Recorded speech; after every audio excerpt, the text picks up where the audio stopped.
We are Funk Motorsport, your heat management specialists. Based in the UK, we strive for perfection, developing thermal products trusted by professional race teams and drivers worldwide. Performance, protection, reliability.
More horsepower, less wear, better performance. Introducing new GP1 high-performance driven racing oil, developed specifically for competition, classic, and import vehicle applications.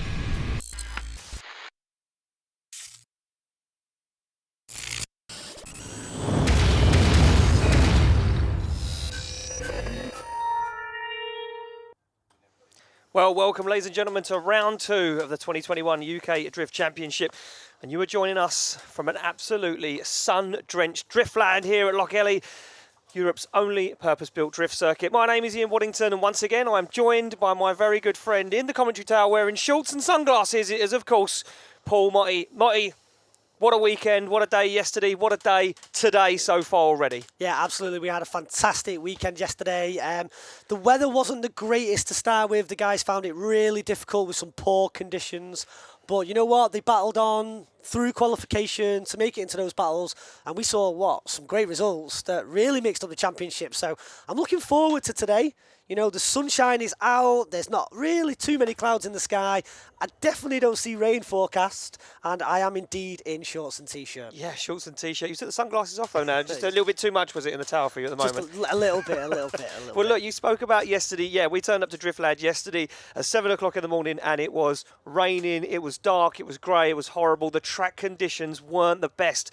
But yet we still sent out over 30 Pro 2 drivers, and they struggled a lot. Let's take a quick look at what happened yesterday.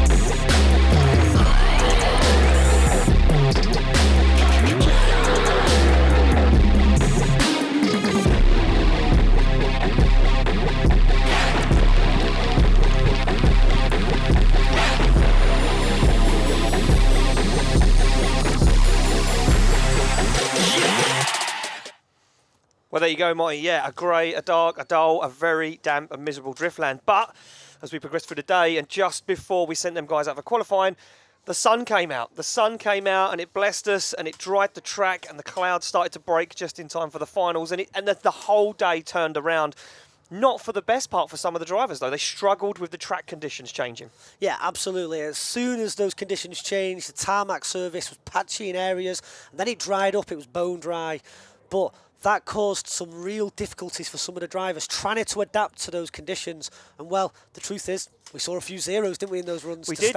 We see a lot of zeros in qualifying. Guys not being able to get out and test the track conditions before they went for their first qualifying run. So the first group of qualifying drivers, they really struggled. They struggled to adapt and overcome. But the second batch, well, they got it dialed. They were watching the live stream. They're listening to the spotters. There's spotters in the crowd all around Driftland, looking, making notes, transferring the information back to the drivers. They took the grip out of the car. And, well, what can we say? Second half of qualifying, top 32 competition into the final was nothing short than spectacular. And Callum Payne, well, he took the win. Let's see how he got there on this little VT.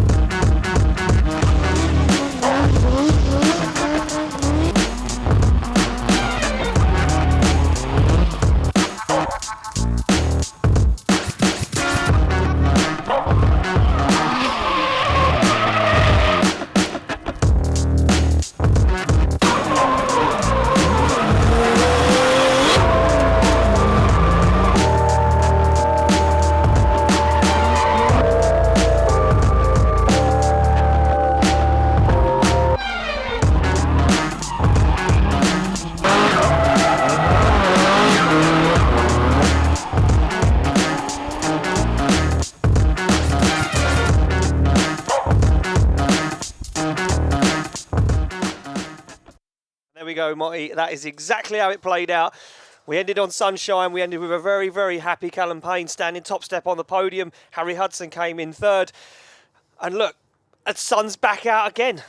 Yeah, I mean, absolutely. That is exactly what. I mean, I'm not sure. We expected some better weather. I thought you was today, going to drop in with your man there. You didn't. You missed the opportunity to big up Gary Mickey. Well, I thought Gary, I lined it up and you said, "Well, I was waiting for you to say, well, hold on. What about Gary Mickey, my man?" He was my man yesterday. He was your man. He was my hero of the He was the weekend. hero. But you know, the question is, you know, will he be able to continue that run? You know, that's the biggest question we got today. But the weather, when it changed and it became dry yesterday, the confidence in the drivers. Yes.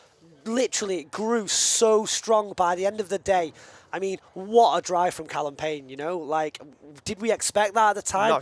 But he was absolutely on it all day long. And you know what's been great? Watching the guys out in practice today from the Pro 2 class with the pros. Do you know what? He's been on it again. He certainly has been on it again. And look, we gave the top 8 drivers yesterday from our Pro 2 Championship an opportunity to drive today. We said, look, let's mix things up. Normally it's only the final 4. We said, look, the Great 8, the Funk Motorsport Great 8 drivers, they dialed, they got themselves perfectly on that track. The qualifying line was absolutely spot on from all them guys. The leads, the chase, everything was perfect. So we said, look, let's change things up for Driftland. Let's throw them into the mix with the pro drivers and see exactly how it goes down. And look, we're talking about this track. We're talking about the qualifying line, feeling the confidence. I think it's time that we have a little look at the qualifying line. So I'm going to hand over to our head judge, James Grimsey, and he's going to talk you through a virtual run with, thanks to the guys at the VDC. We're going to take a look at a virtual perfect qualifying run of what the judges are expecting this weekend here from our pro drivers. James, it's over to you, and I'm going to let the VT and you do all the talking. Thanks, Ian. Hello, everybody. Judges, all we expect to see is for you to demonstrate car control. For us, that is the be-all and end-all of drifting. So we want a fast, snappy initiation, not a huge, long drag. Clip 2, this is the one that's going to cut the men from the boys. Nice and deep on there. Gives you slightly more space as you come around to 3 here. Get that right, on and off the throttle a little bit here to make it all the way to 4. Fast transition through there, full power if possible. Then this, we've moved the clip here from the traditional to this point there. That's critical because we need them to hit that on lock rather than drive through it straight. And people are getting marked zeros for straight. Well, there we go. Thank you very much, James. And that's exactly what our head judge is looking for. And of course, our judging panel today, as always, for the whole championship and this weekend will be head judge James Grimsey, followed up by Rich Newton and Peden Nielsen, the man who is, well, where hasn't he been in drifting? Ireland, Europe, everywhere. He's done it. He drives a car, he talks about it, and he judges it. This man, wealth of knowledge. The same with James and Rich. I was going to say they are great antiques of UK drifting, but I feel that is a bad pronunciation. But they are. They're antiques in our drift community, and they're a wealth of knowledge. They've done it. They've competed, and they work for multiple people. They know exactly what they're looking for. So incredible judging panel. And as you can see down the back end of the grid, our pro drivers now start to make their way out on circuit for qualifying. Things are going to get hot and heavy real quick here. Marty, are you ready to get qualifying underway? I am 100% ready to get qualifying underway. Just touching base a little bit on those antique judges. I was in briefing earlier today, and they've been around decades. And what was really exciting and really interesting to see was a lot of the pro drivers who had been watching the Pro 2 drivers in the Great 8 yesterday. They actually gave them a round of applause for the performance they put on yesterday. And I know that some of these pro drivers are a little bit nervous about what they're going to go up against. You know, it's a reversed order qualification today, if I'm correct with that, Ian. I'm sure you'll correct me when I put something wrong today, you know, but I'm looking forward to that first run, full commitment. Yeah, I'm keen. Let's get it started. I'm keen as well. And look, we're going to start off, as you say, with the highest number first, and that happens to be Ames Hill. So Ames Hill took home yesterday our Driven Racing Oil's hard charger. She voted for by the judges of one of the drivers that had gone above and beyond and kept pushing the limit and kept pushing all weekend. And Ames Hill, even herself said, I just drove yesterday how I've meant to have drove before, and it just paid off, you know. Me and the car gelled. And today she's been out dry practice. She has multiple laps around the circuit, Friday, Saturday, Sunday. The 3 days of drifting for Ames Hill, and today in practice she's been sticking it down, laying it down exactly how you'd expect her to in the Pro 2 class, but with the pros. So feeling a little bit of pressure, and you can see her down the back end of the circuit all ready to start warming up some tyres and getting this competition underway. As you can see, a full grid. Callum Payne, though, for me, is Mr. Understated still, because he's very calm, cool and collected, very quiet, keeps himself to himself, very reserved. But when you're getting behind the wheel, that SL14, perfect lead line, no messing around. He knows what to do. Yeah, absolutely, you know, but Ames Hill yesterday struggled in the rain to start with, but absolutely just found the rhythm when it came to the dry weather. And again, during practice this morning, she's been on those clips, you know, but it gets down to this point now where it comes to qualification. This is where, you know, this is the business side of things, and this is where you can put all those practice runs in, you know, when he's on that start line and the nerves are building. They get 2 judged runs. You know, this is safe running the first one, you know, and the judges said it in driver's briefing. Banker running the first run, then give it everything you've got in the second, because we did see, like we say yesterday, a couple of zeros because of the weather changes. But these guys, they know exactly what to be doing. So, you know, I'm expecting high scores today. Well, yeah, exactly that. And we spoke to our judges earlier before we went live on qualifying, and they said, look, we're expecting a lot of high scores. Practice was very, very good, door-on-door driving all the way through, but you can't win practice. You can't really win qualifying. But get a banker in the bag, you know, make sure you've got a good score on the board, because top 16 competition this afternoon, we're whittling it down just to 16 drivers. That is it. And then me and you are going to head out on track later on this afternoon, get these guys a little bit of banter between them going, get some interviews on the go, and yeah, and see exactly how they're feeling ahead of top 16 competition. So as you see, Ames Hill pulls up to the line in the Fast-Star Nissan Skyline R34. And we'll wait for Ames Hill to get the signal from our start line marshal, Dale. Yeah, look to the judges, and they are ready and waiting for Ames Hill to throw it into the first corner. They've been looking for that snappy initiation, like you heard James express whilst doing the virtual track viewing a moment ago when we were showing that VT. And Ames certainly has been on point with it today. It's very difficult sometimes to push it from clip 1 to clip 2. And let's see what she's got in store for us. Well, let's see exactly what we're looking for in qualifying now as Ames Hill comes firing down the Nissan Skyline. A little bit of a tentative initiation. As you say, banker on the first one. You can see not getting out to clipping point 2. Judges want to see a lot wider there, but down into 3 she goes. And this is out to 4, and you can see that clipping point box, the cone there with the cover on it. If they hit that, that will be a 0. That is off track, so you want to see 2 wheels in the box as Ames Hill fires the back end of that Skyline towards the wall. Yeah, a little bit maybe a tentative there, a little bit kind of cautious on the first run. Really needs to push it out to clip 2. The natural line here, if you hit that initiation just right and extend it long, so we're looking for a late initiation, the judges, and then it'll push it to clip 2 and the rest of the track should just flow. So we look for qualification results, and you can see Peden scoring a 58, Rich scoring a 62, and James a 62. So our average, Ian, is 60.67. Yeah, so it'll be a 60.6 there for Ames Hill on her first qualifying run. And she'll be happy to get one in the bag, back to the back of the grid, calm the nerves, sit there and wait for her second run. Off the line comes Matt Walker in the V8 S14. And Matt Walker looking very strong yesterday and today in practice. Fires through, just sacrifices outside zone 1. He gets nice and wide though, just doesn't drop a wheel into that outside clipping point 2. As he comes down the hill now, the easiest part of the track, the easiest section to correct those mistakes and get himself back on a nice qualifying line. The clutch kick there, flat to the floor as Matt Walker looks for outside zone 6. Towards the wall he goes and across the line. And again, another Pro 2 driver making his way into competition today. Yeah, and, you know, fair play putting in that safe run during the practice this morning.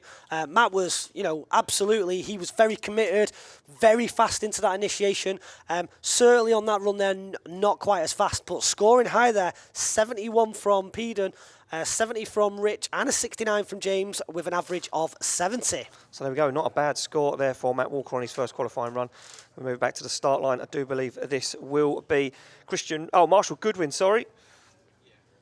So Marshall Goodwin back yesterday, got himself into the Grade A, into the judging tower as many times as he could today during practice, talking to the judges, trying to find out, even after the end of practice, said to the judges, what do I need to do to get a really good qualifying score? He had a really nice qualifying line yesterday, and look at this, very wide from Goodwin as he's foot flat to the floor in that Nissan 350Z, representing Firefly, aero on the side. Very committed. Look at that consistent smoke trail all the way round into outside zone 4. Foot flat to the floor again. No use of the handbrake. Judges egging him on to try and get out to outside zone 6. Flat out across the line. Nice job from Marshall Goodwin. Yeah, great job from Marshall Goodwin. Himself in the Firefly 350, and also his teammate Jojo have been really, you know, a low-powered car in comparison to many of the Bills and vehicles, but a really nice score there with a score of 79 from Peden, 74 from Rich, and a 75 from James, which gives us an average score for Marshall Goodwin of a 76, so currently leads. Yeah, so a 76 there for Marshall Goodwin, leads the pack at the moment. We go back to the start line. It is Harry Hudson in the Retro Speed Shop. Toyota Corolla SR20 powered underneath the bonnet, and this car was immaculate Friday morning. Not a mark on it, looked too good to drift. And unfortunately yesterday, took a bit of a battering, as Harry Hudson struggled with the car in practice and then just gelled after that into qualifying. Nicer initiation from Harry Hudson. Look at that, that's as deep as we've seen him go all weekend. He's starting to get that line now dialed in. First podium yesterday, very tidy line into outside zone 3 from Harry Hudson. Foot flat to the floor, always going to sacrifice a little bit of 4, but nevertheless you can see him working that steering wheel. Not an easy car to drive dialed. The gripping as Hudson looks for outside zone 6 and finishes up the run across that white line. Yeah, like you were saying, that car's been through some wars this weekend, you know, whether it be from the qualification through to battles. He ran one more time, multiple times, and, you know, it's going to need some TLC before round 3 at Teesside. But scores are coming in, Peden with a 56. We wait to see Rich with a 57, and James with a 55, so giving us an average of 56, and I suspect that is due to the initiation. There've been lots of talks with Harry over the weekend about his initiation. He needs to extend it to make it to that clip 2. Of course, and I think there was coming down to that outside line into 3 as well. So Callum Payne now, yesterday's winner, stood on the top step of the podium. Comes off the line, this S14. He said to me earlier in an interview, he said, all I want to do is make sure the car holds together. Has he got faith in it? Well, let's hope so right now. Callum Payne flying down, nice and close to the wall on the initiation. And this young man had a very nice line, and once again carrying it off. Look how deep he is there. Middle of the track, starts to pull the front of the nose in to get the line perfect for outside zone 3. Looking very tidy right now is Callum Payne, but flat to the floor, just catches outside zone of 4. Nice snappy transition through the middle of the track, dials on the lock. Is that going to sacrifice his line? Certainly not, as Payne sticks the bumper on the wall and across the line. Wow. That was confidence. Touching. Yeah, confidence, you know. And believe it or not, yesterday during, I think it was practice, he actually broke a hub on that car, and one of our scrutineer actually went and helped weld that up. So a score of 81 from Peden, Rich with an 84, and an 82 from James. Sees an average of 82.3. Incredible score. Very, very nice score there from Callum Payne. Now we start to move it into our pro drivers. And up first, I do believe it's going to be Jojo in the Firefly Speed Shop Aero Nissan 350Z. Now, one to watch, the judges, when discussing with drivers today, drivers coming up for pointers were saying, watch Jojo, she's got this line, watch Jojo. The line was absolutely dialed in practice. Jojo comes through the chicane wide, almost drops a wheel in the dirt, flat foot to the floor as she comes in, nice flick, 90 degrees to the wall, deep in outside zone, little wobble there, little correction on the steering, but Jojo stays in it. She comes down the hill, Shallows off the angle, and you can see that, look, left foot brake there as she comes through outside zone 3. Very deep into outside zone 4 as Jojo, nice transition into 5, look at that. Gets herself set up perfectly for this outside line, very wide to the wall. Oh, wow, Jojo on an absolute flyer in qualifying. well, she certainly clipped the wall there. You can see took the rear bumper off. But yeah, what a run from Jojo. You know, she's got that qualification line dialed this weekend. The judges did say that they didn't mind a little bit of a tap on the wall, but not too much of an impact. So we'll wait to see the judges score. 79 from Peden and 80 from Rich. And just wait for James to come in, and 80 from James, which sees an average of 79.6. So room for improvement there from Jojo. Yeah, a room for improvement there, but definitely a nice first qualifying run there, and she can throw it all out on a second qualifying run. We go back to the start line to see who is next in qualifying. I do believe, yeah, Ross Barr now sits on the line, struggling with a little bit of heat issues in this car, was flying in practice, said the car getting a little bit hot, was it okay to remove the bonnet? And of course, we'd rather, you know, that Ross run without a bonnet and keep that car cool and survive all the way through the weekend rather than the engine blowing up, because nobody wants to see that. So off the line he comes, Ross Barr in this incredible PS13. And Ross Barr driving super hard all weekend. As Ross Barr goes very deep, he's going to shortcut outside zone 2. Yeah, went way wide on the wrong line there now because he comes down into 3. He's had to adjust massively. He finds himself on the inside of the circuit. Too much angle. He's going to just sacrifice outside zone 4. He's going to have to work really hard now to make this work as he goes hammer down towards the wall and across the line. Few mistakes creeping in there from Ross Barr. Yeah, you know, like you say, few heat issues and having to do a little bit of work on the car during the practice session. Maybe not getting as much seat time as some of the other drivers, but yeah, he's going to be marked down a little bit for that. So we'll wait and see what the judges' scores are. 70 from Peden. Yeah, Ross Barr, a local though, so 70. He knows this track like the back of his hand. There we go, average drops in, a 70.3 for Ross Barr. And Ross Barr, like I say, a local knows this track like the back of his hand. And just, yeah, I think the nerves get into him. Luke Barker up next, sits on line. This incredible GT86 2JZ under the bonnet. But damaged hands, talking to hands, caught his finger earlier on today in the paddock and said that he's got some serious swelling to one of his fingers. Can he make it round? Well, he said, I'm not going to mess around. I'm still back out there. I'm here to win this event. Goes nice and deep into outside zone 2. As Barker hammers down, look at that, very deep into outside zone 2, sorry. Now he comes down the hill. You can see him just bring that front of the car in, gets himself set up nicely on outside zone 3. That drone almost getting taken out by the wing on the back end of that GT86. Shifts up a gear. Does Luke Barker, hammers down, hits the rev limiter and finishes up a perfect run. Yeah, very good run there from Luke Barker. You know, I'm looking forward to seeing the scores. Could he be a contender for top qualifier? We'll have to wait and see. The judges have literally been so critical on so many different factors this weekend. You know, we need to wait and see the scores. You know, we're just commentators. We are. We're just mere commentators. Mere commentators. So, as you can see down there, cars being warmed up. We wait for the scores to drop in there. An 80 from Peden. Oh, Rich liked it. An 85 from Rich. And head judge James says an 88. There we go, an 84.3 for Luke Barker at the moment. And he'll be happily confident with that one.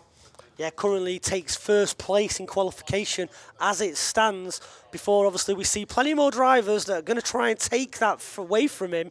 And obviously they've got 2 judged runs and this is just the first. It certainly is. So there we go. Miles Moore now sits on the line. This BMW E46 Compact. But Miles Moore not got the most powerful car on the grid, but nevertheless he was sticking it to the door. Oh, look at that, and sticking it to the walls. He puts the back bumper on the wall here at Driftland. And you can just see a little correction, sacrifices that line to outside zone 2, gets it back on the qualifying line though. The tyre pressures look so low, like the rim is almost on the tarmac here at Driftland. Miles Moore hammers down. Very nice job as he gets close to the wall and across the line. Yeah, beautiful job there. Just a little bit off that clip one, but again, it comes down to that initiation. But again, some of these drivers will just be putting a nice, solid, safe run in, and then they'll just throw it to the wall, you know, when it comes to their second judge run. But so far, so good from these drivers, you know. The scores are up there. 67 from Peden with a 70 from Rich, and James sees it as a 69, so an average of 68.67. So we go, score in for Miles Moore.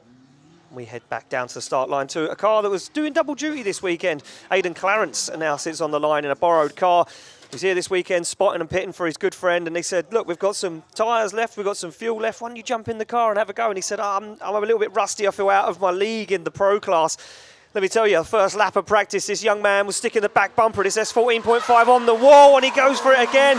An incredible lead line as he just sacrifices a little bit of outside zone 2 there. Look, maybe the nerves cutting in. For Aidan Clarence, hammers down though, looks confident across the circuit. Very nice line through outside zone 4, flicks back into 5. Not the most powerful car in the world, just 300 horsepower.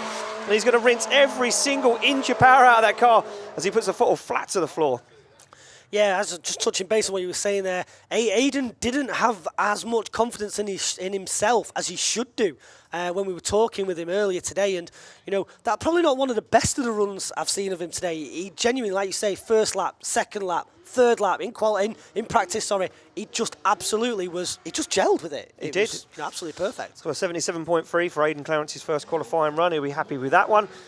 And it does look like we have a Robbie Burgoyne on the start line in this incredible BMW 1 Series. Look at this. It's too nice. I just want it as a road car. I just want to take the livery off of it. Maybe not even take the livery off it. It looks so cool as it is. Where we're going looking very, very confident in practice, firing this car in very fast. As he comes down, big drag of the handbrake though, slows himself down a little bit too much maybe. He's going to sacrifice outside zone 2, yeah. Have to let the car really wash right to the edge of the circuit before falling into the gravel. And Burgoyne there just using the handbrake, slowed himself down way too much, gets back into it. Flicks it across the track now, off throttle, waits for that car to come up on boost as he looks for the wall, little lift and back on it again as Burgoyne puts the back end in to outside zone 6. Yeah, beautiful looking car, I agree with you on that, you know, and you don't see many BMW sort of 1 Series, you know, running in the championship, you know. There's not many about in drifting, but certainly makes it work, and a score of 72 from Peter, and a 72 from James, and a 72 from Rich, unanimous from the judges there. Yeah, judges all in, you know, on the same page, shall we say, there with that score. So knew exactly what they wanted. Arunas and Namontas now sits on the line. This incredible BMW E46, flying in practice. Little bit hit and miss here on the line. It's like sometimes he gets a little bit too overconfident, throws himself off, then he reins it back and goes for it once again. Arunas, though, is going to absolutely fly down this one of the smokiest cars on the grid. A little bit of a tentative initiation, dialed the grip in, but look at this, way high up on outside zone 2, smoke all the way up to the wing mirrors. Arunas comes firing down, look how deep he is in outside zone 3. Consistent smoke trails. Arunas lights up the tyres through the middle of the circuit, clutch kicks it, big clutch kicks from Arunas. As he goes for outside zone 6, puts the back end tentatively to the wall. Well, you said before, but I certainly think that was absolutely one of his better runs of today. You know, was it?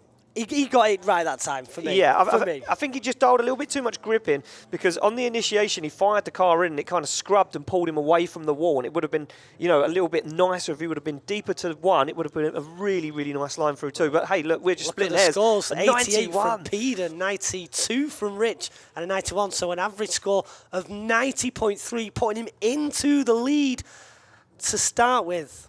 Yes, so Arunas topping qualifying at the moment, doing an absolutely sterling job. We go back to the start line to the next driver. I can see Tom Van Beek sitting on the line in this little MX-5. And Tom Van Beek, this car just looks like it shouldn't work, and the judges love it because they said there is no way that this car should even be, you know, contested, but it is. It's absolutely perfect. Bails the smoke, plenty of power, plenty of grip. As Van Beek sticks the back end of that destroy or die MX-5 to the wall, just catches the very outer edge of outside zone 2 there, and now works himself into outside zone 3. And again, another driver, consistent smoke trail all the way through the centre of the circuit. Big clutch kick now, right in front of the judging tower as he hammers down. It's in the front end, skipping around, takes the bumper off the wall.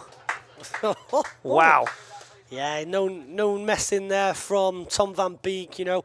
And what's great to see as well, you know, is I had a little walk around the pits earlier, and at one point he was pitting for himself, you know, not part of a huge team, you know, kind of come as an independent in a way, you know. He's there and he's changing tyres and he's out on track, and, you know, he's out to prove a point. Yeah, he's out for it. He's out for it, and yeah, he's out to prove a point. That's why he decided to use that chassis, because a lot of people doubted it and said it would never work. Scores dropping in, an average of 70.3 there for Tom van Beek. So next up, I think, will be JJ Stevens in what is an absolutely immaculate Nissan R34 Skyline. This thing is fast. It is very, very fast. It sounds incredible, looks incredible, and you open the bonnet and you could literally eat your dinner off the rocker cover. It's too clean. Is that a thing? Too clean? Too clean. Too clean for drifting? I don't know, but look at this as he sits in the Precision Garage Nissan Skyline R34. JJ Stevens had a few teething issues with his car, but team got it absolutely dialed, and they said working flawlessly, ready for this weekend. JJ looking strong in practice. Nice initiation from JJ Stevens as we get deafened in the judging tower. You can see him locking up that left foot brake there, trying to push the back end of the car into outside zone 2, and that forced him into a straighten. So judges have been very, very harsh on straightens. They said it in driver's briefing. They enforced the rule yesterday. They said, look, a prolonged amount of straightening can concede in a 0. We're not sure how that one is going to play out for JJ Stevens. It's a drab look on the judges' faces as we take a look across the tower. And yeah, look at that, a 0, a prolonged amount of straightening. Yeah, they're not taking that lightly. No. You know, it's been straight up all weekend. Yes. If you straighten, you're not drifting. No. And we're here to see drifting, Ian. Of course, yeah. We're not here to see grip racing or anything like that. This is the UK Drift Championship. Yes, so there we go. Stuart Adsley now sits down on the line in the Nissan Skyline R32.4. And this young man, a few runs out yesterday in practice, absolutely flying yesterday evening, back out in it again this morning, broke a tie rod though, and had to get that car repaired, literally got it repaired just before this qualifying run, so no testing of the suspension. And Stu Adsley, Wee Stu as he likes to be called, nice line down at the bottom end of the circuit as he puts the back end of that car through outside zone 4. A tidy transition from Stu Adsley on the throttle, hammers down. And Stu Adsley, to say that car was repaired moments ago, back out on grid, looking strong. Yeah, it always amazes me, the camaraderie that you see in the pits and the ability of these drivers and teams to get a car from what is a broken car to a fixed and back out on track, you know. Does he have a few alignment issues? Is the car tracking how he wants it to? Still, to put in a run like that, it just shows the talented, you know, the form of talent, the level of talent that we've got in the Drift Championship here. Exactly that. So there we go, scores dropping in. We're just waiting for Peden's score to drop in.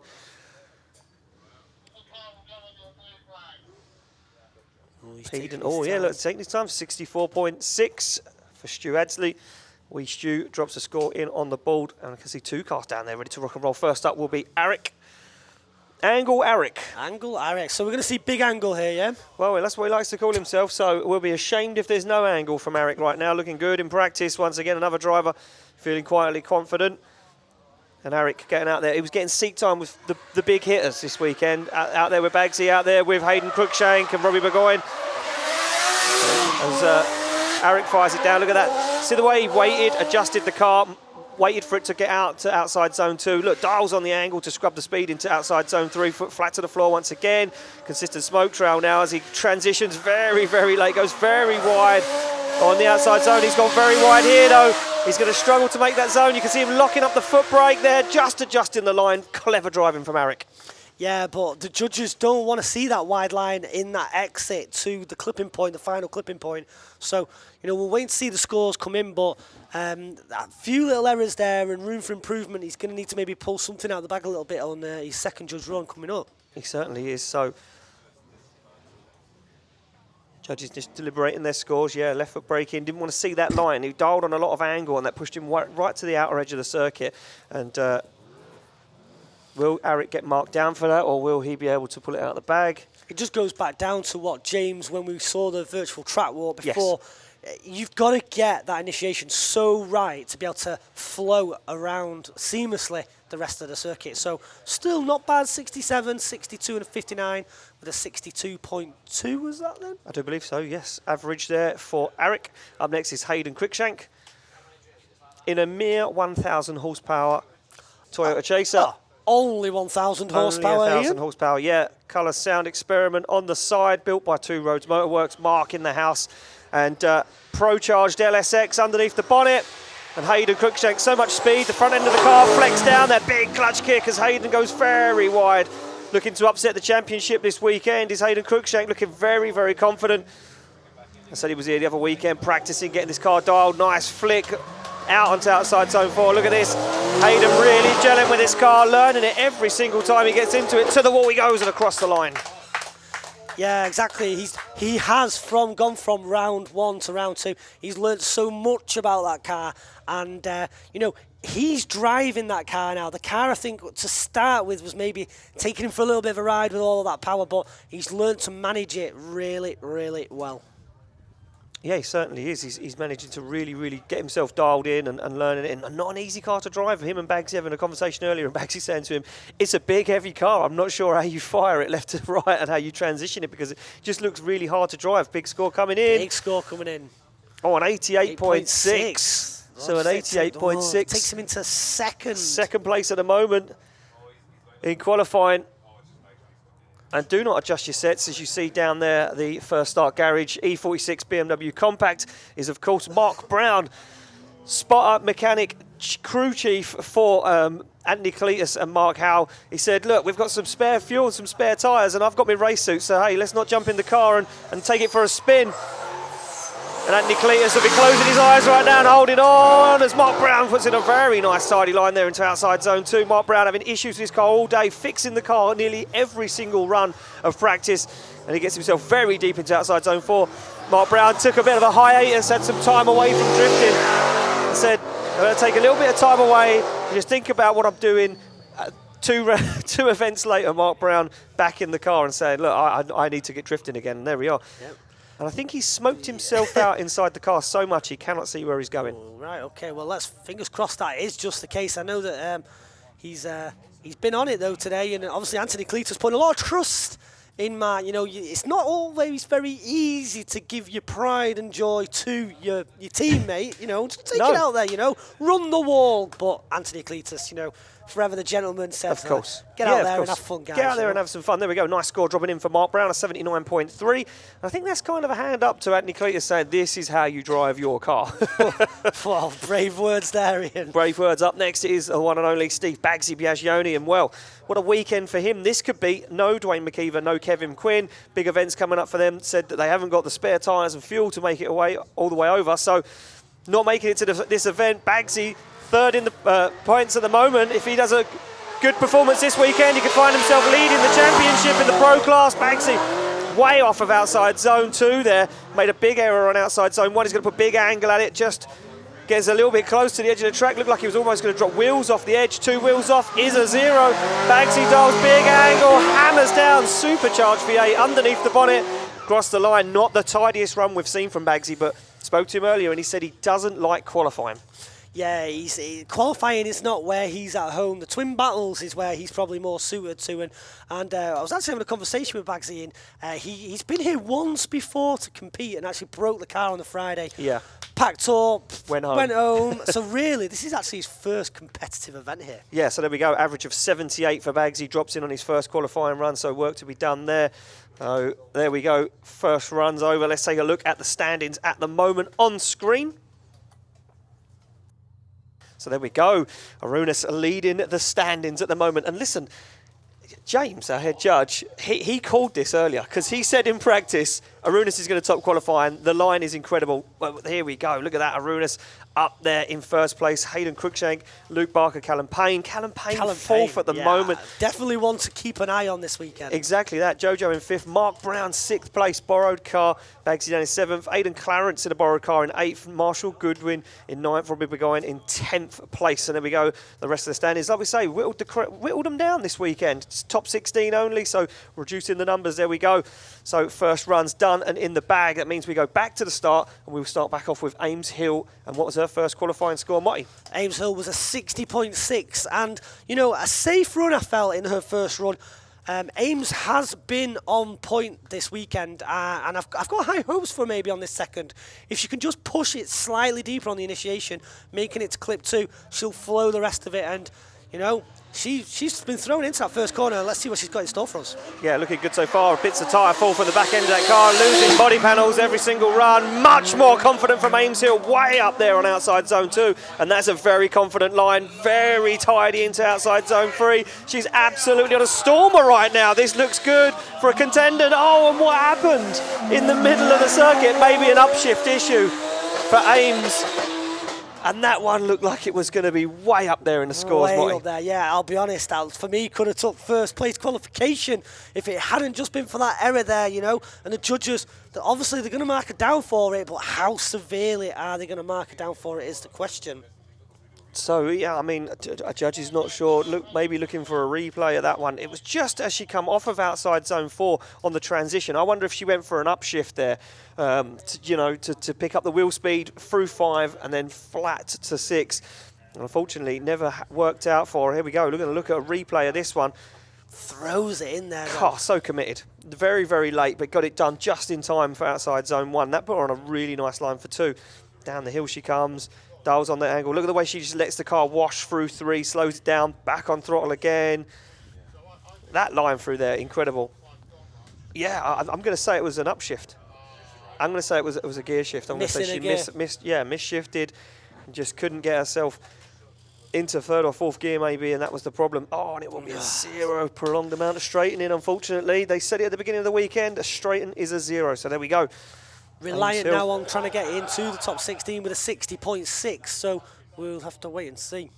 So judges just shouting to me in the background saying that was a 90-point run all day long. Oh, wow. She would have been over the moon with that. Pro class, 90-point score. Yeah, one of our Pro 2 drivers competing in the Pro class, getting a 90-point score. She'd have been on Cloud 9. Don't talk about clouds. Yeah, especially with all the smokes, you know. Well, let's go back to the start line. It will be Matt Walker now on the start line in that VAS 14. Currently on a score of 70. Yeah. He was throwing it in there really hard during practice. I've kind of got high hopes for him. Like we've just seen Ames Hill there, she banked a safe run. And I think I feel like Matt did the same on his first judged run. And I've got hope for that he's going to absolutely throw it into this first corner now. Well, he's come screaming through the gears. Up the hill he goes. Oh, lifts off a little bit, then hammers down on the throttle. And again, a late initiation. Just catches outside zone 1, but just doesn't get a rear wheel in to outside zone 2. And Matt Walker thinking about this one now. Starts to fall off that qualifying line as he comes through. And yeah, he's put himself on a really bad line now as Matt Walker. Have to work for it. Arm out the window. He says, you know what? Bonus day. I'm having fun. Give him a round of applause, ladies and gentlemen, at Driftland. Matt Walker. Yeah, I think he kind of knew that maybe he'd not given it the right commitment into that first corner.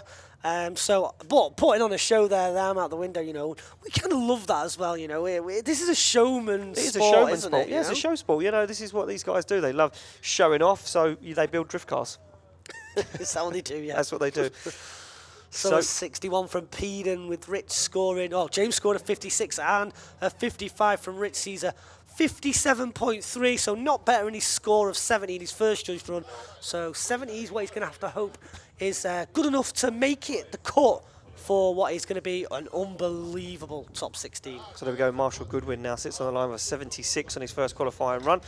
This young man progressed more and more in confidence over the course of the weekend, and I think once, again, stepped into the Pro class today, felt a little bit out of his comfort zone, now starting to gel into it. Second qualifying run, can he start laying down like he was yesterday? Nice initiation, you can see him working that angle, trying to push that back end of that 350Z into that outside zone 2.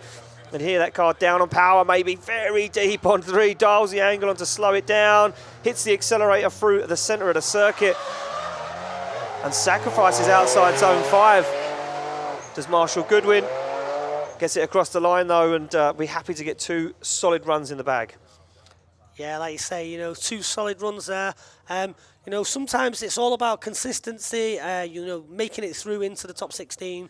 You know, many of these drivers just go all out there and, you know, put it on the line. You know, the judges kept talking about it as well. Risk and reward. You know, you make those risks, and if it pays off, you'll get that reward. And looking at the scores here, 64, 60. Is he going to beat his score of 76? Doesn't look like it.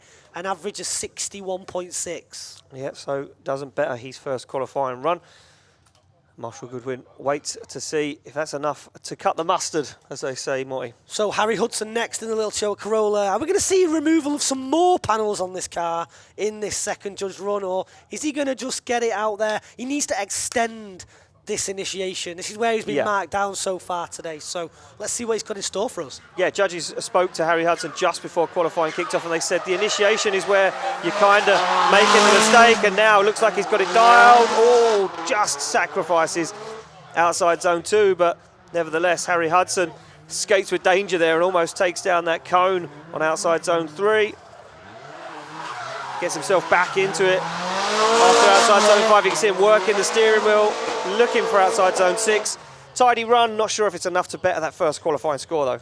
Positive news there as well though. He made it round in one piece. In one piece, without damaging anything.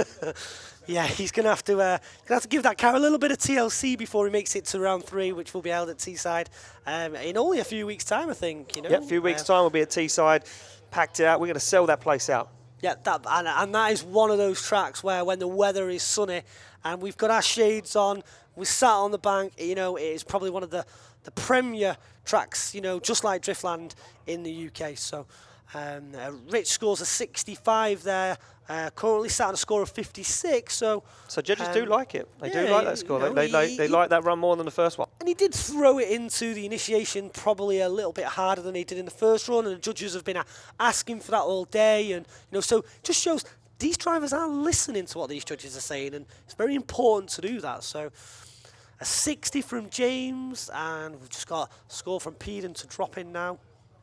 Yeah, so there we go. Scores drop in from all of our judges, and an average of 62 for Harry Hudson. So he does improve, and he, fingers crossed, secures himself a spot in the top 16 later on this afternoon. Up next, Callum Payne, round 2 winner, 82.3, gets himself way in the mix. Can he improve? Yeah. This is it. You just go for it. You know, you already know you're way up there with the heavy hitters. How do you improve? Well, you just go a little bit faster and a little bit harder, maybe. It's easy for me to say, sat all the way up here on the bank in the safe, though, but Callum Payne does go for it. Not as aggressive on the initiation, but lets that car wash. It's very wide, almost goes up the bank as Callum Payne throws caution to the wind, very deep on outside zone 3. Starts to redeem himself after that initiation, or just hangs the rear bumper over outside zone 4. Now sets himself up, looks out the side glass, head down. Dials on the angle, very tidy job. Judges liking that one. Callum Payne, for me, this weekend is a man on a mission. And do you know what? You can just tell and sense that at the moment he's just really enjoying his driving and being out there, competing. He's in a real good headspace, feeling very confident with the car despite that damage that took place and obviously welding that hub up during practice yesterday. He obviously went on to score top step on the podium in the Pro 2 class, and yeah, a man that's really enjoying drifting at the moment. He is, yeah, and he's very quiet. I call him Mr. Understated because he just creeps out of nowhere. A 74 and 82.3 stays where he is at the moment. Yeah, Mr. Understated, very cool, calm and collected, very reserved. Getting behind the wheel of the car turns into an absolute beast. 79.6 for Jojo at the moment in this Firefly Aero Nissan 350Z. And she gets the thumbs up from our start line, Marshall Dale, and heads out for her second qualifying run. And Jojo, one of the first drivers out on track, who absolutely nailed that qualifying line. Look at that. Oh, back bumper to the wall. Just backs out of it ever so slightly, catches a little bit of understeer. As you can see her adjusting the wheel, trying to get to outside zone 2. And I think that worried her. I think she thought she was too close to the wall then, and maybe thought she was going to have to correct. Judges saying if you tag the wall and it adjusts the car and you have to make a correction, it will upset your score. And I think Jojo was a little bit conscious of that as she hammers down, looks for the wall once again, and across the line she'll be happy with that run. Yeah, 79.6 on a first run. Was that enough to better that? I'm not so sure. A few little errors there, but we'll wait to see what the judges say. And Jojo really was one that the judges had high hopes for. Like you say, during practice, went straight out there and just hit the line. Nailed it. Absolutely so wide. Nailed yeah. it. Also, it looks like a little bit of a lower score, but consistency is still in the 70s for Jojo at the moment. So a 70 from Peden, a 69 from James. We're just waiting for Richard's score to jump in there. A 70 with a 69.6 average. So she's going to go through, hopefully, with that 79.6 run from the first, which hopefully will be enough to take her into the top 16. So there we go, another score on the board, and we keep the action moving along. And next driver up will be Ross Barr. So a 70.3, Ross Barr sacrificing outside zone 2. Late initiation, got the timing wrong up onto outside zone 1. Like the judges said, they moved that clipping point. Traditionally, it was a lot further along the wall. Moved it down towards like the crest of the hill. As you can see, Ross Barr coming up. Fires it in this time.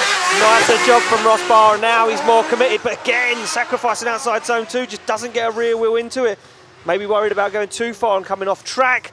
Dials on the angle now as he comes into the centre of the circuit, smokes out that outside zone, can't even see where he is as Ross Barr foot flat to the floor. Now shallows up, but gets very close to the wall across the line. Very, very, very wide though on that final corner as he went towards the wall. Certainly tapped it there. But again, like the judges, they really want you to see, you're not as wide there on that final corner, making the clip, obviously, on the return leg. So we'll wait and see what the scores are. But Ross Barr currently sat on a 70.3, and he scored an 80 from Rich. So does it look like he's going to improve it? An 80 from Peden. And is it unanimous? It's a 79 from James, seeing an average of 79.6. Yeah, very good score there from Ross Barr, and he'll jump up the order, make himself a bit of an easier job there in qualifying as we go through. Up next is Luke Barker, 84.3 with a broken finger, a dislocated finger, who knows? He said to me, I'm not backing out, I'm here now, and I'm already in the top 16 technically, so I'm going for it. I want to win this event, I want to taste some champagne at the end of the day. Fires down, Luke Barker goes incredibly fast, oh, too fast! Showers the judging tower in stones, takes off the rear bumper, and has to abort the run as he goes into the gravel. And Luke Barker absolutely showers everybody in the tower with gravel. We were diving for cover then. It was arms above our heads there for a moment. It was, but it was, look, risk, reward, do or die. Luke Barker knew what he had to do. Go for a replay. Look at this, went way too wide. Dropped a wheel. Oh, 3 wheels in the gravel. Give him 5 minutes. Give him 5 minutes. They'll be up here apologising to the judges. Sorry, guys.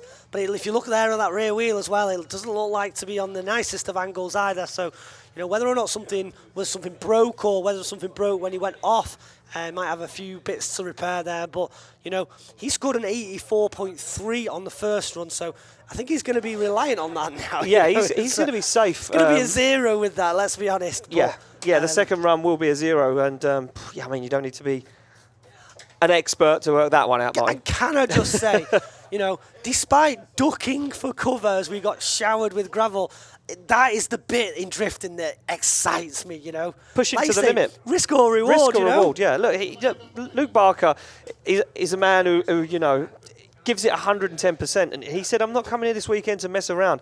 I know that there's no Dwayne or Kevin, the chances of me getting higher up that grid, Bagsy leading the points as it stands at the moment. He said, all I have to do is beat Bagsy and I could be winning this championship. Yeah, he was high up in round 1 with the results, you know. So, yeah, he's got to go out there and give it everything. And, you know, one thing you can always count on is that Luke's not going to do things by half. You know, look at the car, for instance. You know, it's an absolute build, you know, when you get to see that up close. And, you know, we see it obviously on our screens at home and, you know, here at an event, it's a different level, innit? It's, you know, such thought gone into that build. You know, the selection of parts used, and you know, it's definitely one of the better builds, you know, here to sort of, you know, impresses me every time. Exactly that. So I do believe the judges are just want to see the replay. Not sure why. They just want to see it, just to see how wild it was. They were all ducking for cover apparently. So just waiting for the replay there of Luke Barker's run for our judges. As you can see, last few drivers down there on the back of the grid queued up. A few clouds creeping in the background there, Monty, but nevertheless still sunshine ready for our top 16 later on this afternoon. Look at this, goes very wide. Rallycross, I think, was what one of the terms. That was the terms used then, but minus 10 points. Yeah. Not just a 0. Don't worry. You know, you say minus 10 points, but he's currently sat on, you know, an 84.3. So I think he's probably going to be slightly confident inside still. You know, this is where we say risk or reward. You know, you put the risk out there in the second run, and you already put the risk out there in the first run. You know. Exactly that. Well, we go back down to the start line. Is Miles Moore, and the E46 BMW Compact sits on a 68.6. And Miles Moore, another local driver, as I mentioned earlier, another most powerful car on the grid, but nevertheless, Miles Moore, a little faint initiation, gets the back bumper onto the wall. Very nice initiation from Miles Moore. Shallows up the angle. See him struggling to make his way out to outside zone 2. Now flicks on big angle through 3. Nice use of the angle to slow the car down before he back on the throttle once again through the middle of the circuit. Miles Moore balancing that car absolutely perfectly as Miles Moore looks for the wall. And across the line, tidy job from Miles Moore. Yeah, on a 68.6, he's going to hope to try and do a little bit better there. These scores have started to creep up on these second judged runs by many of the drivers. So, you know, to keep himself in the mix and, you know, fingers crossed for him to hopefully make it into that top 16. You know, that's not going to be easy. He could hopes, I'm sure, for maybe some extra points, you know. So, a 69 from Peden. We look to see what Rich and James are going to drop into the mix. 68 and a 68. Oh, it's going to be close. Giving him an average of 68.3. It's consistency. Yeah, 68.6 and a 68.3. Will it be enough? We'll have to wait and see. We've still got a number of drivers to go still. You know, and next up is Aidan Clarence. Yeah, Aidan Clarence sits on a 77 at the moment in a borrowed car. Purchased just a month ago. Just a month ago, never driven it before, jumped in it this weekend. And the same as Jojo, started firing down some seriously impressive qualifying runs in practice, but you can't win practice. As Aidan Clarence goes very wide, almost showers everybody in stones again. And Aidan Clarence now looks like he's found that qualifying line that he had in practice earlier on. You can see him really working the car, kicking the clutch, throttle modulation, steering, just trying not to put too much angle in it to slow the car down. As Aidan Clarence locks up the foot brake, dabs it across the line. Very tidy job. Yeah, very tidy job, and obviously really interested to see the judges' scores on this because he has got that qualifying line straight from the off this morning. You know, and his first judged run with a 77.3, you know, proving himself. And I want Aidan to do well this weekend, and I want him to take away, you know, a bit of extra confidence because, like you say, a man that maybe doesn't believe in himself as much as maybe some of us believe in him. You know, he's certainly a talent, and I'm looking forward to seeing him, you know, at some future events as well. Exactly that. So there we go. Nicer scores dropping in. Oh, it's going to be a very similar average, a 78.3. So just about creeps up the order ever so slightly. So Aidan Clarence, extra point. One extra point for Aidan Clarence. Robbie Burgoyne now sits on the line. A 72 on his first qualifying run. Very happy chappy in a very, very nice BMW 1 Series. There's Robbie Burgoyne. Yet again, another local driver here at Driftland. Going to go for a nice flick to angle, puts the back bumper onto the wall. Very tidy job, very wide. Can he hold on to it? He certainly can. Mid-track through, down into outside zone 3. Very deep on 3. This is looking very good for Robbie Burgoyne at the moment, as he just needs to put through a last couple of clipping points. Dials on the angle, hammers down, as Robbie Burgoyne looks for outside zone 6. Gets the job done. Good run there from Robbie Burgoyne, you know. He was up in the judging tower during practice, asking for a few points and a few tips. And like I say, very nice chap, very happy chap. And he was enjoying the day, he was enjoying the practice. And to me, it looks like he's enjoying his driving there, you know. Peden with a score of 80. Let's see what Rich and James have to offer to that as well. See if it brings up his average. An 83 and an 82. He's going to see him with a better run, an 81.6. So fair play to Robbie. He's taking the challenge on, and he's looking to make it into that top 16. He certainly is. So we go back to the start line to this man, currently leading qualifying, Arunas Naumontas. And this incredible BMW E36. Now, one thing's for certain with E46. One thing's for certain with Arunas. That first run means nothing. No. He's going all out now on this second one. Well, he certainly is. He knows he's bagged first place for the moment. Hammers down, big flick initiation. Again, lets that car wash right to the very edge of the circuit. Almost drops wheels off. Look at the angle he dials on as he comes down into outside zone 3. Pulls it off, though, does Arunas. He's going for a wild one now as he flicks big angle and it smokes out outside zone 4. On throttle once again on the transition as Arunas puts foot flat to the floor, smokes out. Driftland, give him a round of applause, Driftland. Wow. I mean, this guy really starting to make a name for himself now. Yeah, absolutely. He's driving that car every weekend, every opportunity, he's out in that car, getting the seat time, and it's paying off. Because every time we see him drive now, he's just improving. You know, the reliability seems to be there with the vehicle. You know, he's like you say, he's gelling with the vehicle now. He's gelling with the car. And let's have a look at the scores. An 86, 85 and 86 with an 85.6. But a 90.3 run, you know, is going to be difficult to beat. But there are some drivers still to come that could just do that. Yeah, they certainly could. So Tom van Beek now sits on the line of 70.3 on his first qualifying run. Removed the rear bumper on the wall on the last one, so he's just got that the bash bar now, so expect to see sparks fly as Tom van Beek likes to get up close and personal to the wall. You can see him feint initiation very fast from Tom van Beek. Comes down in front of the judging tower. You can see the little adjustment in steering angle there as he dials off the lock, just trying to make himself get on that perfect qualifying line. Tidy job there. Down the bottom end of the circuit, through 4 he comes now, transitions back. Oh, a little dab of the foot brake there to slow the front of the car down. On the throttle goes Van Beek. He's going to get very close and personal to the wall. I'll tell you what, fair play. He absolutely wrings the neck out of that little thing, you know. And like you say, a chassis that is not really favoured by drifters, and he's out there to show that it's possible, and that, you know, not only is it possible, but that he can make it work and mix it up there with the big boys. He certainly can mix it up with the big boys. So Tom van Beek, pretty confident score on the board already. Can he improve? Yeah, 70.3 currently from his first run, and the scores look to be a little bit higher now. 76 from Peter, an 88 from James, and an 85 from Rich. He's going to see a score of 83. Fantastic score there for Tom van Beek. So an 83 jumps him up the order ever so slightly. JJ Stevens now sits on the line. Currently sits with a 0 from his judged run. He's got to literally give it everything now to make it into the top 16 in, you know, the Precision Garage R34, which is an absolute specimen of a vehicle, and, you know, it's fast. Yeah, it's very, very fast. An incredible build. Very, very nice to look at as well, as JJ Stevens needs to make this one work. Not sure what the problem was earlier on, just sacrifices a little bit of outside zone 2 there, just needs to put a run in the bag. Just JJ Stevens now starts to feel the confidence build inside him as he comes through. 4, flicks it to 5 now.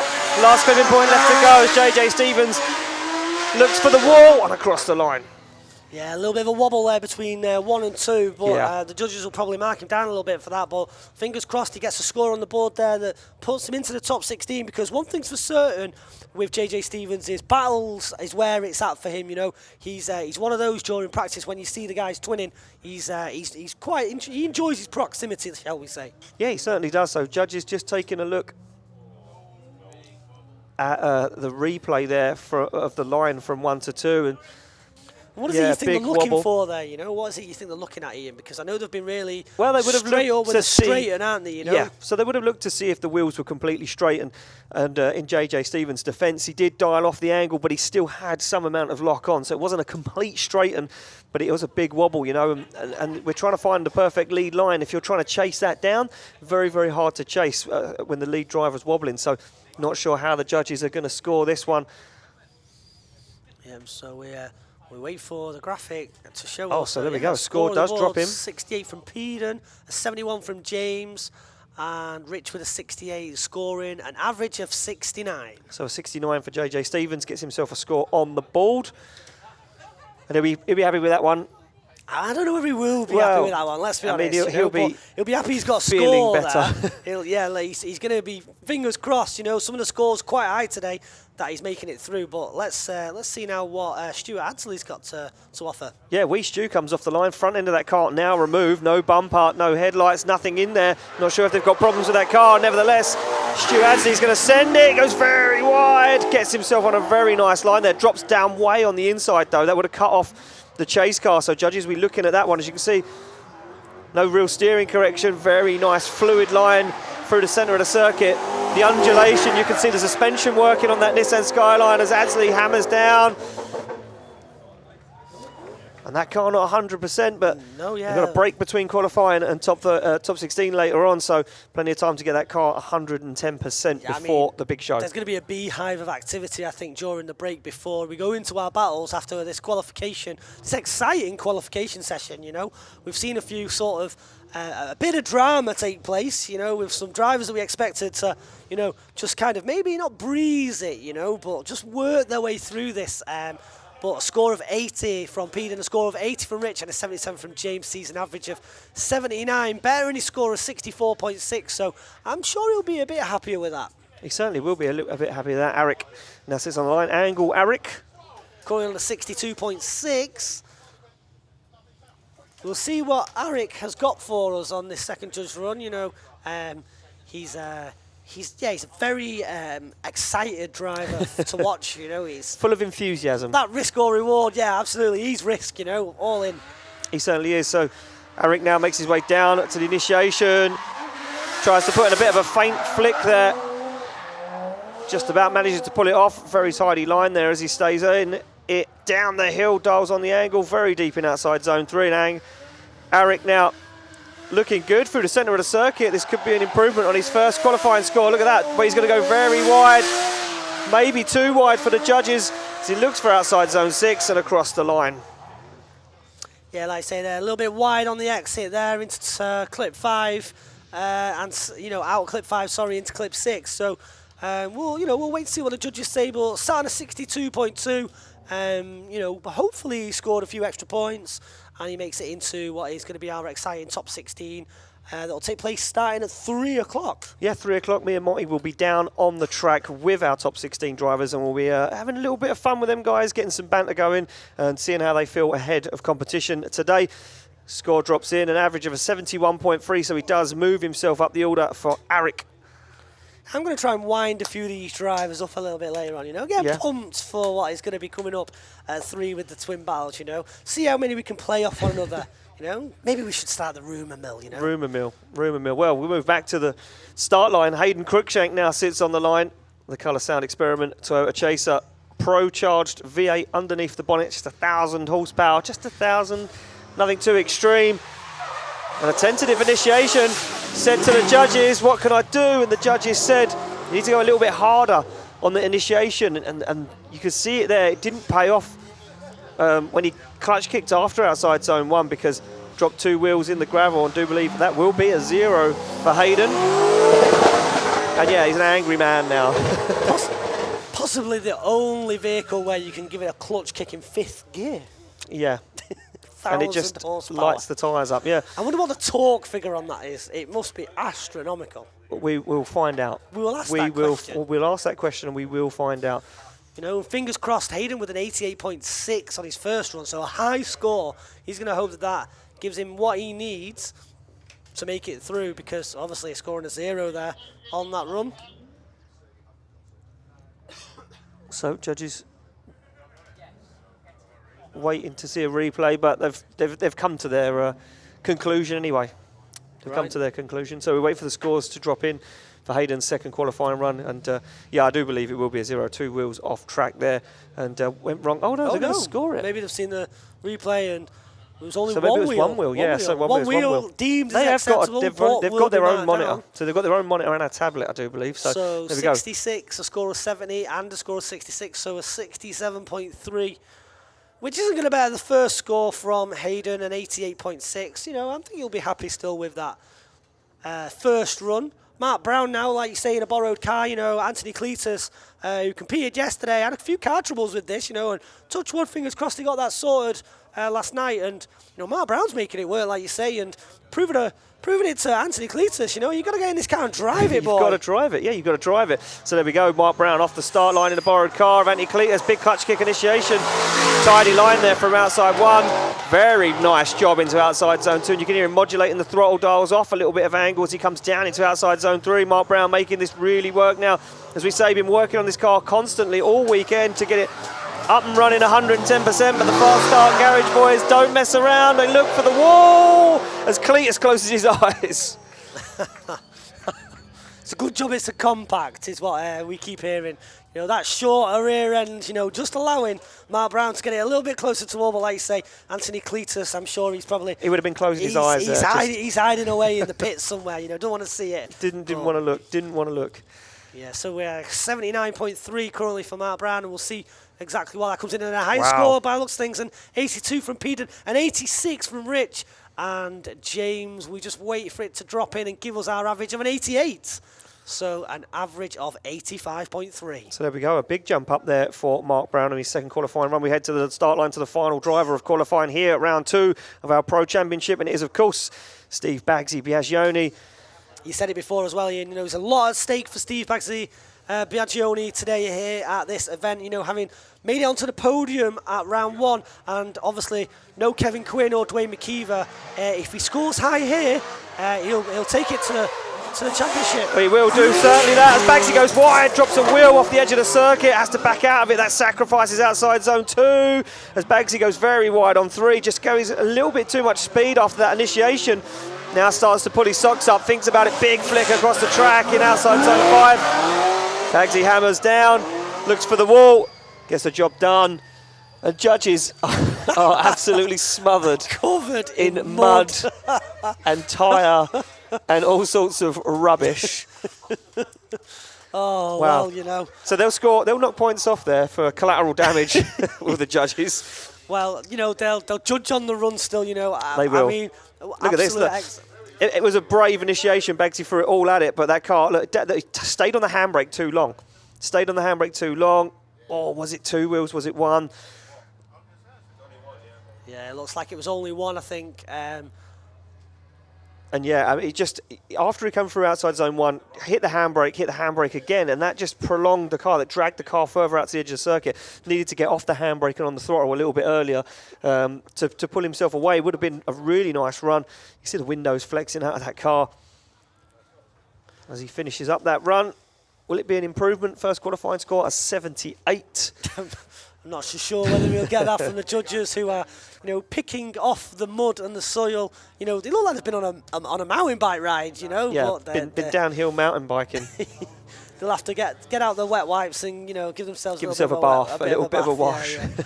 Wipe that table down. So it looks like it's going to be a consistent score. 78 from Peden. Oh, James not like it. Didn't like any dirt in his face. How about Mr. Rich Newton? Rich is still deliberating whether he's going to give him a score or not, I think, you know. So 72. Yeah, so 74.3. Yeah, Baggsy stays where he is with a 78 after qualifying.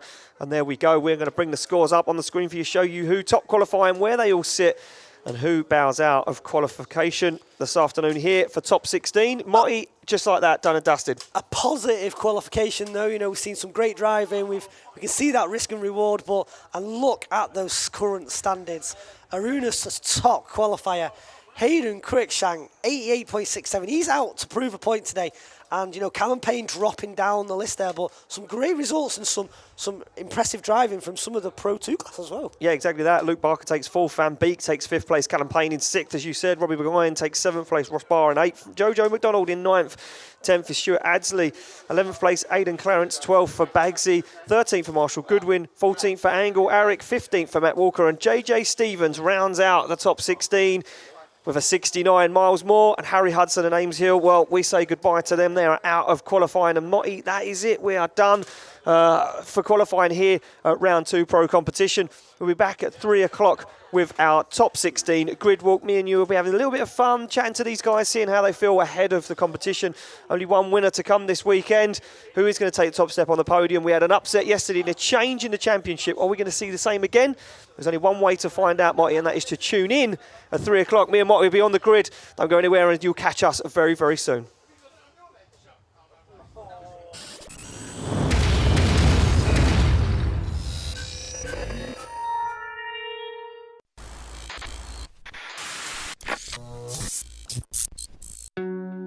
We are Funk Motorsport, your heat management specialists. Based in the UK, we strive for perfection, developing thermal products trusted by professional race teams and drivers worldwide. Performance, protection, reliability.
horsepower, less wear, better performance.